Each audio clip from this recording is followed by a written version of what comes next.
vez más, juntos en Minuto 30 para compartir con ustedes un nuevo programa. Un programa que esperamos pueda ser muy ameno y entretenido para ustedes y de diálogo y de aprendizaje también. Y una vez más hemos invitado para estar con nosotros en este día al profesor Paulsen, Abraham Paulsen Bilbao, quien es profesor en la Universidad Católica, para que nos hable un poco de lo que es este concepto de religión y educación, cómo la educación ha sido también impregnada con la religión y cómo se ha exigido que hayan estos moveres, por decirlo de una manera evangélica, estos moveres de religión dentro de los colegios. Él, como dije, ha escrito un libro que se llama Ciudad y Fe, entre otros que él ha escrito, pero este principalmente en el que hemos conversado en la vez anterior y queremos seguir hoy día también hablando un poco de ello. Así que bienvenido una vez más, profesor Abraham. Muchas gracias. Gusto de tenerle acá con nosotros y poder continuar en esta conversa que dejamos un poco trunca la vez anterior. Pero hablar de este ingreso de la religión en los colegios, que hay una ley, ¿no? Que debe enseñarse religión en los colegios, una ley que viene desde el gobierno militar o de antes incluso, de antes. ¿ya? Pero instaurado mayormente desde ahí con mayor fuerza por esta congratulación que tenía que se hizo entre evangélicos y militares. ¿Se acuerda? En ese tiempo en que comparte el Te Deum ahí y todo empieza a darse esta suerte de alianza, un poco diría yo. Pero no sé qué le parece a usted este hecho de la religión en el colegio. Sí, eso en historia, bueno, mi especialidad no es historia de Chile, ¿no? Así que le pido las excusas por las posibles imprecisiones que pueda tener respecto a fechas concretas o situaciones concretas, sino que son más bien aproximaciones generales, por cosas que hago, digamos, tampoco es que vaya a decir cualquier cosa. Hay que entender que en Chile las congregaciones que llegaron, las primeras congregaciones que llegaron a Chile, ¿no? Que son los agustinos y los franciscanos, son congregaciones que se enviaban a sectores de frontera, ¿no? Regiones combativas, por decirlo de alguna manera. Eran, por decirlo de alguna manera, los SEAL, los boinas negras de las congregaciones, ¿no? Y eso porque Chile era un país fronterizo, de hecho era conocido como la frontera, y de hecho nosotros la región de Araucanía la conocimos mucho tiempo como la región de la frontera, ¿no? Esta idea de espacio... Hay una universidad, la UFRO. La UFRO, ¿no? Esta idea de conquistar espacios que son difíciles. Y por lo tanto, la primera aproximación fue una aproximación evangelística cuyo segundo paso para la consolidación de aquello que se ganaba era la instalación de colegios, ¿no? La fundación de colegios. Por lo tanto, existía lo que podríamos decir desde un principio, ¿no? la idea de instalar a la educación como una forma de evangelización, ¿no? De hecho, la primera universidad que se diseña en Chile es la Real Universidad de San Felipe, ¿no? Que operaba bajo una lógica donde también había una lógica confesional, no era una universidad nominalista o camista, ¿no? Como podría haberlo sido, como era en el caso de Inglaterra o de Alemania, ¿no? Era una universidad confesional, que bueno, prosperó poco, digamos, ¿no? Y que de sus rudimentos surgió la Universidad de Chile. Pero llegaron otras congregaciones que tenían una fuerte vocación educacional, particularmente las clarisas, la ursulina, primero en el ámbito de educar a la mujer, ¿no? Y en segundo lugar también a educar a los hombres. Llegaron los salesianos, llegaron los congregaciones más tradicionales, ¿no? Los jesuitas, ¿no? Con sus colegios, ¿no?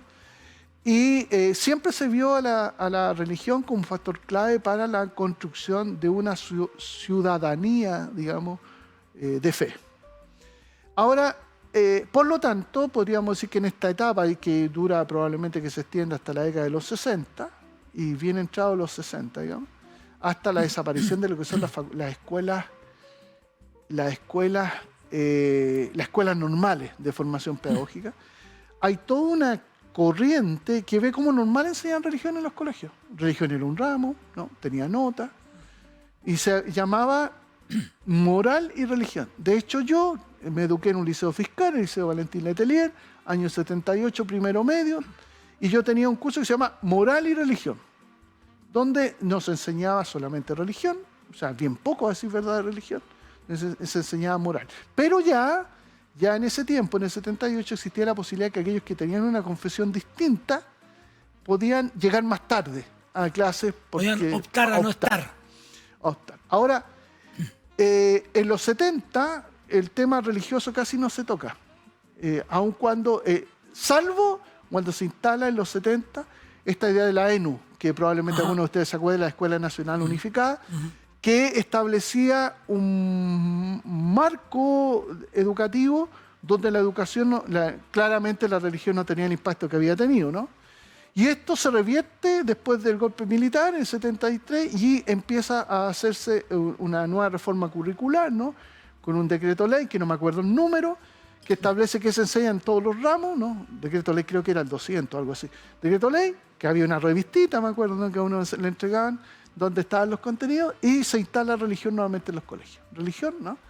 Y se trata de establecer un programa de religión, que era fundamentalmente un programa de religión católico, pero con la posibilidad de que los evangélicos también formaran profesores de religión. Y de hecho yo me acuerdo... Pero como una posibilidad, no como un derecho. No, era una posibilidad. O sea, no era un derecho que ganara la iglesia evangélica, sino que había la posibilidad de que yo, haciendo unos cursos, al amparo de una congregación importante, pudiera hacer las clases de religión. Yo me acuerdo, estoy hablando cuando yo estaba recién en la universidad, que la Alianza Cristiana y Misionera, ahí cerca en Avenida... Creo que era en Avenida Bustamante, por ahí, tenían una sede Santiago. En Santiago. Todavía tienen ahí. Sí, y ahí hacían clases para profesores de religión, con el objetivo de que los profesores, de que miembros de iglesias evangélicas pudieran hacer clases de religión en los colegios. Y a mí me dio, yo no hice ese curso, fui poco y no lo hice. Y a mí me dio un pase para hacer clases de religión en colegio el secretario de la Convención Bautista de ese tiempo, que se llamaba... tenía un nombre con F, Faustino Aguilera. Faustino Aguilera me dio... Que hace muy poco falleció. Que hace muy poco falleció. Él me dio una constancia que declaraba que yo era miembro de una iglesia, que tenía testimonio y que podía dictar clases de religión. Y yo con eso fui a un colegio y me empleé de profesor de religión. Pero era, ¿no? O sea, hice clase un año en una escuela nocturna.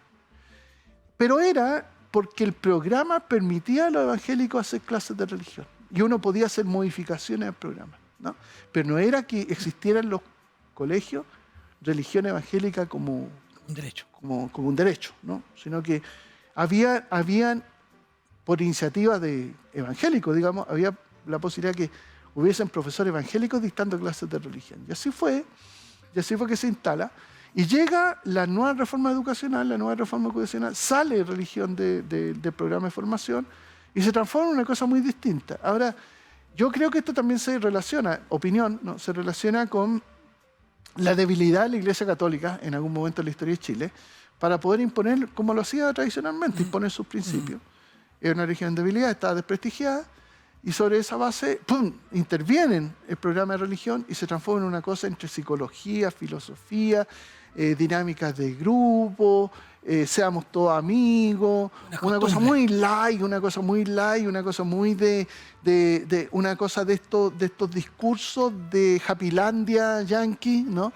Happylandia Yankee, de seamos mejores personas, que la fuerza te acompañe, ¿no? Y todas estas cosas por el estilo, que es lo que impera hoy día. O sea, hoy día hacer clases de religión tiene más que ver con una especie de prácticas deseables para la vida, como en Europa, ¿no? Como en Francia, como en España, ¿no? Pero no existe un proceso sistemático de enseñanza religiosa, no existe. No existe en los colegios chilenos. No está hecho con el propósito de hacer proselitismo tampoco.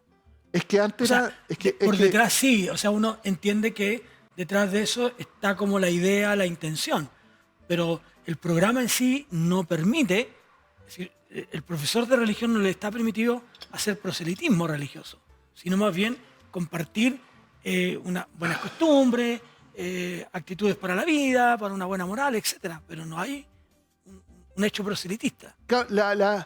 Lo que siempre se trató de evitar era que ocurriera lo que tradicionalmente había ocurrido, de que había una sola religión que estaba en la palestra pública, que era la religión católica. Entonces, de alguna otra manera, lo que consiguió el mundo evangélico fue incorporar profesores que también pudiesen hacer clases de religión. Ahora, con programas que también diversas congregaciones formularon programas propios para clases de religión y los presentaban al ministerio. El ministerio, muchos de ellos los aprobó, ¿no? Y de hecho hay muchos colegios que enseñan religión evangélica. Sí. Pero siempre hubo un condicionamiento, que fue que el profesor de religión no fuera un activista religioso, ¿no? Sino que fuera alguien que... Pero eso es o sea, yo a lo mejor estoy profundamente equivocado, pero yo pienso que religión sin proselitismo no sé lo que es. Es muy difícil. Es muy difícil, porque una religión, por definición, crece a partir de determinados mensajes y a partir de la búsqueda de determinada influencia. Ahora, el gran éxito que tuvo el mundo católico, y que es valorable, y de hecho yo siempre digo lo mismo, la gente siempre dice que estamos mal, y que antes no se mataban a 5 personas en una mañana o 9 personas en 2 días, estamos mal, sí, pero pensemos en un mundo, en un Santiago sin religión, sin formación católica y sin formación evangélica. Esto sería peor, digamos, ¿no? El oeste, ¿no? El oeste, o sea, de alguna manera, que los colegios católicos hayan hecho clases de religión y que hayan colegios confesionales católicos y que los colegios evangélicos, hoy día existan colegios confesionales evangélicos y que hayan, de alguna manera, discursos religiosos al interior de esos programas medios light, hacen que este mundo sea un poco mejor que lo que podría ser. Entonces yo diría de que, si bien es cierto, hay un temor, ¿no? Hay un temor de constituir proselitismo a través de la religión. Yo, por mi parte, no le encuentro nada de malo cuando el objetivo terminal probablemente de un curso de filosofía sea formar un etos filosófico. Yo no sé por qué el objetivo terminal de un curso de religión no sea formar un etos religioso. Claro, que la persona opte. Pero la posibilidad de decidir. Por la posibilidad de decidir. Pero ninguna decisión, o sea, no sé para qué un profesor de religión evangélico hace clase en un colegio, sino es para que sus alumnos conozcan el evangelio. Claro. Y no sé por qué un profesor de religión católica hace clase en un colegio católico, sino es para que sus Todos alumnos... estamos trayendo harina para nuestra... Y en lo natural, pues digamos, en lo natural. Claro. Ahora, sí. ¿Cómo ha influido, cree usted, en este mundo hoy día, en este mundo globalizado, la religión, como resultado de la educación? Por ejemplo, vimos en la última Copa América, que no nos fue tan bien a propósito, ¿no? Sí. Eso entre paréntesis. Como país, digamos, no nos fue muy bien. Pero que en la apertura del Mundial, o en la apertura, como le llamarían algunos, hubiera un pastor evangélico dando un mensaje criticado por algunos, en algunos casos, por su fuerte expresión proselitista y centrada en el Evangelio de Jesús. Y por otro dijeron que bueno que esto sea así.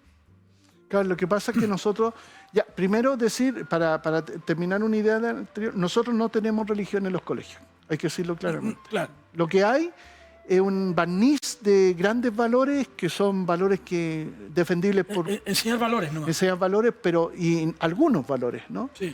Algunos valores de manera tal que no tampoco afecten la sensibilidad de algunas personas, sino que algunos valores que sean indiscutibles, ¿no? Sobre esa base, por lo tanto, hoy día el impacto de la religión en la educación es cero. O sea, no hay impacto. ¿No se justificaría tenerla entonces? ¿O sigue justificándose? Es que yo creo que 2 palabras hacen más que 0. Ya, ok. O sea, a mí me parece de que... Ahora, en lo que hay que pensar, o sea, yo creo que el desafío es pensar qué es lo que quiero lograr con lo que voy a hacer frente a 30 jóvenes. ¿Cuál es mi objetivo? ¿Cuál es mi impacto? Ya, y contrastar ese, que sea mi objetivo con el objetivo que dicta la Biblia o que dicta mi religión, ¿no? ¿Cuál es el objetivo que dicta mi religión en términos de confrontarme con 30 personas en una clase de religión? Yo en esto excluyo al profesor de filosofía que es cristiano o al profesor de matemáticas que es cristiano, porque él no enseña religión.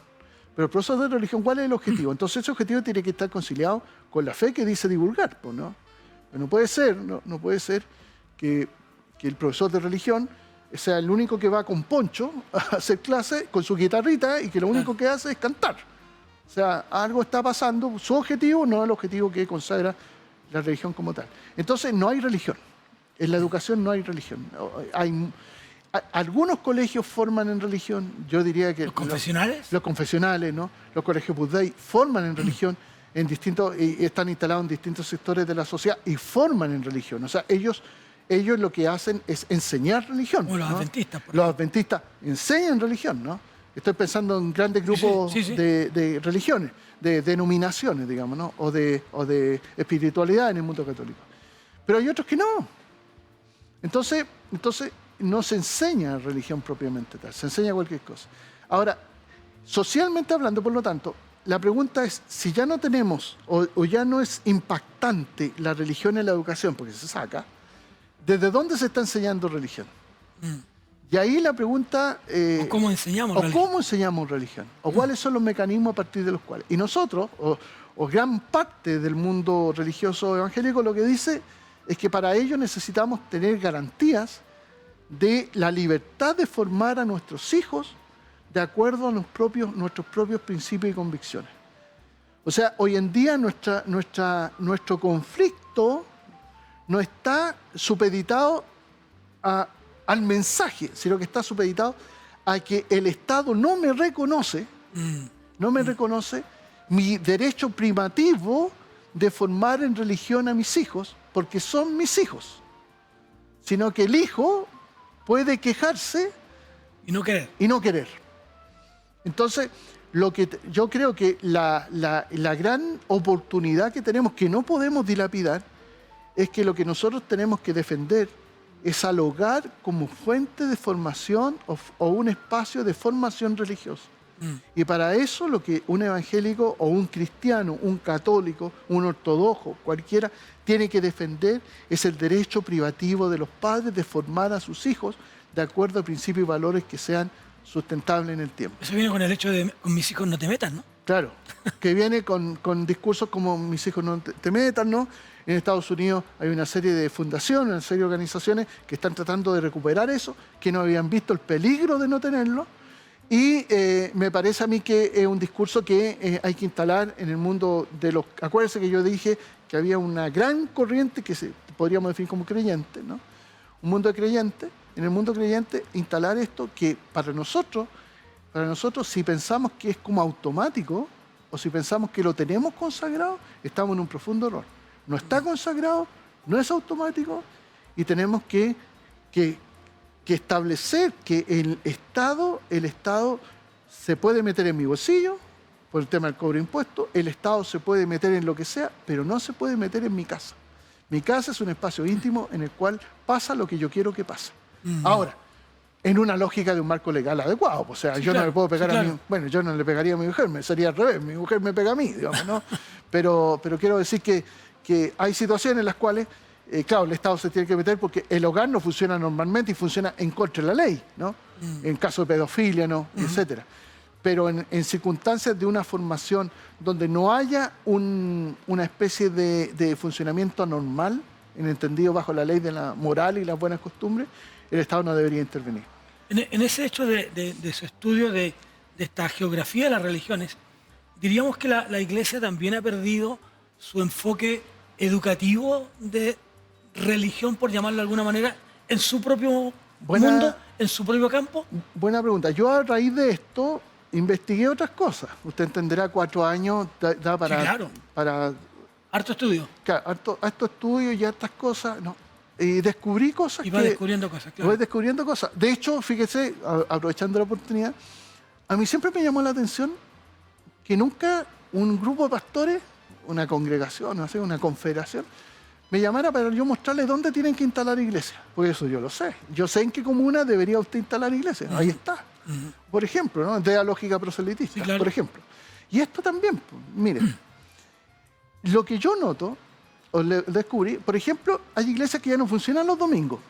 En Maipú, por ejemplo. ¿Ya? Funcionan los sábados. Y funcionan los sábados de como las 11 a las 2. ¿Por qué razón?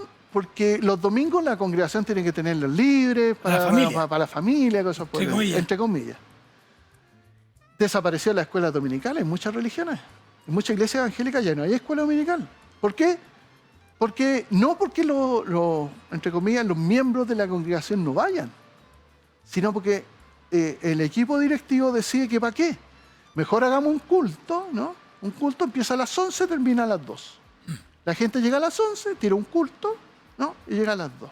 Un culto, quiero decirlo, donde no hay formación doctrinal, porque en un culto es muy difícil que haya formación doctrinal, ¿no? Porque hay distintos niveles, ¿no? ¿Usted me entiende? Y un culto más orientado a lo que es un culto, o sea, canciones, oración, adoración, es otra cosa. Entonces, la escuela dominical no hay que olvidar que surgió en el siglo XVIII para que enseñar a los niños a leer y a escribir. Y sobre la enseñanza de la lectura y la escritura para que pudieran leer la Biblia. ¿Por qué? Porque el evangélico creía y cree... ¿Eso es resultado de Lancaster? Lancaster es resultado de la escuela dominical, Okay. es al revés. Al revés. Entonces, las escuelas dominicales surgieron precisamente para educar al hijo de obrero, para que pudiera leer la Biblia, para que su corazón estuviera empapado de Dios. Por eso se llama escuela. Por eso se llama escuela, y eran los domingos porque no podían otro día, digamos. Por eso se llama escuela. Y por lo tanto, siempre ha sido un caballito de batalla en el mundo evangélico para formar sus cuadros de renovación de fe, ¿no? De ahí salen pastores, de ahí salen misioneros, de ahí sale el evangélico de tomo y lomo, digamos. Pero hay iglesias que renuncian a eso. ¿Por qué razón? Porque no ven el futuro, ven el presente. Entonces el presente es tener una membresía, ¿no? que vaya al culto, que asista al culto y que sobre esa base se constituyen. Entonces no hay. Y esa batalla se perdió por ahí por los 2010. ¿Eso significaría una secularización de la iglesia? El evangélico de las chilenas, ¿se acuerda que le mencioné eso? Sí. El evangélico de las chilenas. Ahora, antes de eso, y usted probablemente, a lo mejor, bueno, no me encuentra razón, pero a lo mejor sí, antes de eso se perdió otra cosa, que eran los estudios bíblicos. Sí, claro. Antes uno iba, yo me acuerdo en mis tiempos de cabro, yo ahora pienso, yo digo, ¿cómo iba tanto a la iglesia? Iba los miércoles al estudio bíblico. Habían 4 clases, 100 personas dando vueltas en una iglesia de población. Porque ahí se puede, ¿no? En la iglesia, Sí, entendemos, claro. donde todos viven al lado. En la metrópoli es muy difícil. No, es muy difícil. Y ahora no. Ahora imposible. Ahora inviable. Iba los miércoles. Los viernes era el culto de adoración y testimonio. Los sábados era la unión de jóvenes. Los domingos en la mañana era la escuela dominical y el domingo en la noche era el culto. O sea, uno a la semana iba 5 veces. Yo, de hecho, perdí relación con familia a la cual quiero mucho porque no podía ir a verlo. Porque estaba en la iglesia, pues estaba todos los días en la iglesia. Y las veces que podía ir a verlo, preferí ir a la iglesia. Y uno se formaba un mundo en la iglesia que lo separaba de su familia, de todo, del barrio, de todo, ¿no? Eso significaba que las 2 columnas del estudio bíblico y la escuela dominical fidelizaban a la congregación. Y de hecho ahí tiene unos miembros 30, 40 años, ¿no? Lo primero que se perdió fueron los estudios bíblicos. Hoy día el miembro más cambiante como resultado. Claro, por eso. Desapareció el estudio bíblico. La gente no tiene idea. Tiene idea de lo que era un estudio bíblico. Y la escuela dominical está... O sea, ¿son pocas las iglesias? No, son pocas las iglesias. Déjeme decirle... Que Bueno, la suya la tiene. Por eso digo, déjeme decirle, le iba a decir precisamente eso. Déjeme decirle que el gran mérito, que probablemente, entre los muchos méritos, ¿no? El gran mérito es mantener la bandera al tope en circunstancias que uno ve en la escuela dominical y de repente, si uno empieza a mirar números, dice, no, estamos mal, pues, ¿no? Estamos mal. Como que la sensación de que la cosa no prospera o que es una especie de preámbulo al culto, podría distraer a una mente, a un pastor que no esté bien entrado.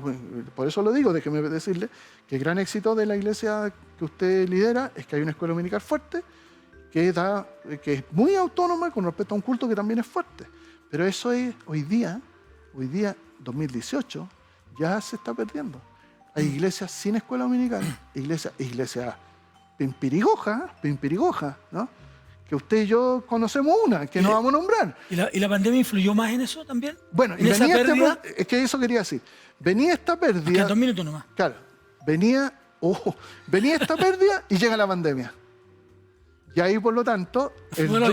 Nos fuimos, claro, ¿quién forma? Entonces hay iglesias que pudieron reciclarse, reactualizarse y utilizaron la vía virtual para seguir con sus actividades, pero hay otras que no tenían cómo. Además que también eran iglesias muy pequeñas y que no tenían los recursos. Por eso no tenían el cómo. Sí. Ni los recursos, digamos, tecnológicos, ni tampoco el personal humano para poder hacerlo. No era fácil. No era tampoco una cuestión no es tan sencillo. No es jauja. Pero resumiendo, es necesario entonces continuar peleando, luchando por tener, por un lado, una iglesia educada en lo interno, sí, pero también una religión hacia lo externo. Sí. como las escuelas, por Sí, ejemplo, sí, sí. como Sí. corolario de esta Sí. conversación. Y lo más importante, mantener la bandera en tope de que el rol privativo de los padres para educar religiosamente a los hijos. Eso es no estaba en la eso es Constitución, ¿eh? intransable. Eso es intransable. Y eso hay que ponerlo en la palestra pública. Ajá. Hay que ponerlo. No cerrar la mirada a eso. El rol privativo de los padres. ¿Por qué? Porque la fe viene por el oír Y no cualquier cosa. y no cualquier cosa. La fe viene por el oír. Y a quien más escucha un hijo es a su mamá, primero, que después si quiere hablemos de eso. No, se lo digo en corto, en telegrama. Un hijo que lee es porque su madre lee. Usted puede ser el mejor lector de la vida, usted puede ser Einstein en su casa, pero usted no genera la influencia que genera una mamá que lee. La mamá es la influencia. Entonces, una mamá que lee la Biblia genera un hijo lector de Biblia. La fe viene por el oír y por el oír la palabra. Se nos ha ido el tiempo, minuto 30, un nuevo programa, una nueva incursión en esto de las religiones, y vamos a seguir dialogando durante este tiempo. Invitaremos en otra oportunidad al profesor Paulsen para que pueda compartir con nosotros esta mirada desde la religión hacia las ciudades en las que nosotros nos desenvolvemos. No es lo mismo ser un religioso en la metrópoli que ser un religioso en provincia. Cambia, hay formas y formatos que son distintos y que ha influido, y cómo la religión hoy día está instalada no solo en la periferia, como se pensaba antes, ¿no?, sino que también en otros lugares de lo que es principalmente nuestra metrópoli. Así que, amigos, nos volvemos a encontrar en un próximo programa. Gracias por acompañarnos hoy día. Sin duda, ha sido un momento importante de aprender. Gracias, profesor Paulsen, por estar con nosotros y acompañarnos desde día. Dios les bendiga.